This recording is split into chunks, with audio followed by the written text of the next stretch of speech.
Hey guys, I'm just working away on a little project here, and I thought I'd demonstrate how to do a starting puff stitch when you're working in the same colour or a cake, because it can sometimes be confusing about how to get started.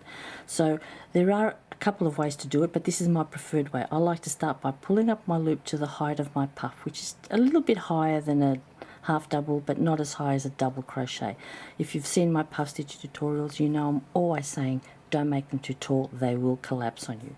So a starting puff, no matter how many loop overs you have to have, some puffs are 9 loops, some are 7, some are 5, some are 11. But no matter how many you've got to do, you pull up a loop first. I'm going to make a 7 loop puff to begin. So I begin yarn over, and I'm going to pull up a loop 3 times that, so I can get 7. This is my second time, and this is my third time. Now that first loop was the one I pulled up nice and high. I'm going to pull through all the loops to pull through the puff, and then I'm going to put a closing chain on it as well. And then you've got this perfect little puff that you've started because you've still got the continuing the yarn. Alright, let me do that one more time for you.